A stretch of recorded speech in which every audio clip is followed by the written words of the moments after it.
It's excuse me, February 18th, 2020, 12:06 a.m.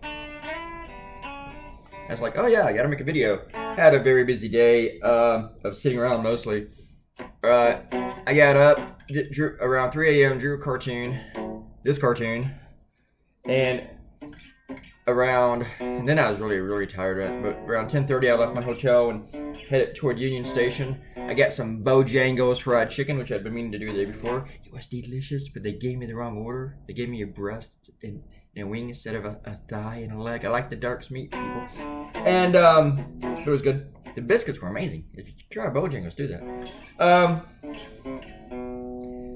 You guys can see I'm all about the food. And then I discovered that the VRE was not running today because it was a holiday. And I discovered this after I bought my ticket and had it validated. So that was a waste of $12 to come home. And then I went and spent $28 to come home on Amtrak, which meant I had to sit around Union Station until 2:50. In case you're Republican, 2:50 is 10 minutes before 3. 10 minutes. I said 10, right? Anyway, I had this idea in my head, but oh yeah, I got home about 3, and then about maybe 4 or 5, I just crashed. I was so sleepy. I kept trying not to fall asleep, just sitting in a chair at Union Station and just having pigeons peck on my body. There are pigeons inside Union Station, and they're scaring tourists. It's awesome. And I wonder if those pigeons are just there for life because they'll never figure out how to get out of the building. Because I think I saw the ones I saw today. I think they're the same ones I saw like 3 months ago. And they're fat too. They're not dying. They're not starving. But every time they fly over people's heads, they're like, ah! And I'm like, just be glad they're not sitting in the rafters above you. Anyway, why did I digress into pigeons inside Union Station? But anyway, they're scarier than the homeless people.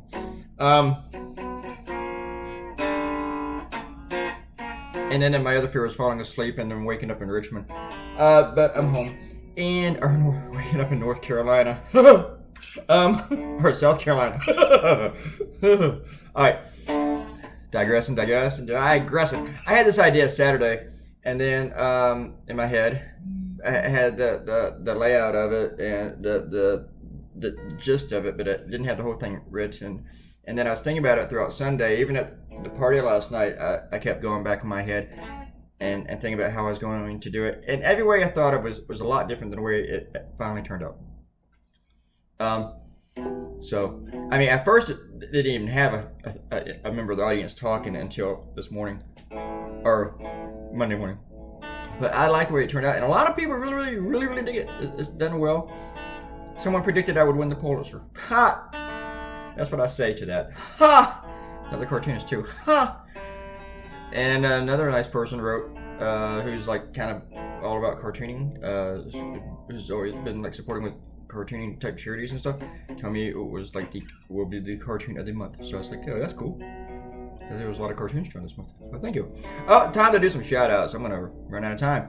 Arrow said that I don't need to label Rudy in the last one, but it's a stylistic choice. It's best to assume that someone somewhere is stupid. LOL. It does depend on the context of the cartoon normally. I don't think I labeled Rudy in that one, in the last cartoon. I did label him with the Pete one because I don't know. I just felt like I needed to show that for sure that it was him in that one. And this one it was not nearly as important, or in the Plan B one, the last video wasn't as important. Yellistic came in here, brand new person, commented and asked if I would like to be YouTube friends, and I said sure. So Yellistic, I have liked your channel, or I subscribed to your channel, so I hope you subscribe to mine. I hope. And if you're out there watching and you want to subscribe to my channel, but you want to trade, you want me to subscribe to your channel, I'd be glad to do that. Because you know what? When you click that red button and subscribe, nothing bad happens to you. You know, you don't start getting. It's not like you sign up for one of those club at 7-Eleven to get a free coffee after your 17th one, and then you start getting notifications all the time for the rest of your life from 7-Eleven. That doesn't happen with YouTube, so you can go ahead and subscribe, and you should be good. I'm saying this because early this morning I couldn't find anything, and then I figured another hotel would have at least vending machines. So I walked to this what I thought was a hotel, but it was a condo, and they had a doorman who wouldn't let me in. But he actually came to the door when I tried to get in, and then he gave me directions to the 7-Eleven. I didn't know there was one in that neighborhood. So at 5 a.m. I was hitting up 7-Eleven, and then I joined the coffee club. And I go to 7-Elevens here. I just never joined the little clubs. I don't know. I'm just full of useless information about my life today. Alright, and pigeons. And Union Station. In case you're a Republican, or you just don't know, Union Station is in Washington, D.C. Click that red button and subscribe. You won't get any free coffee, though. Unless you come over to my house and I'll make you a cup. And leave a comment, and I will give you a reply. Goodbye.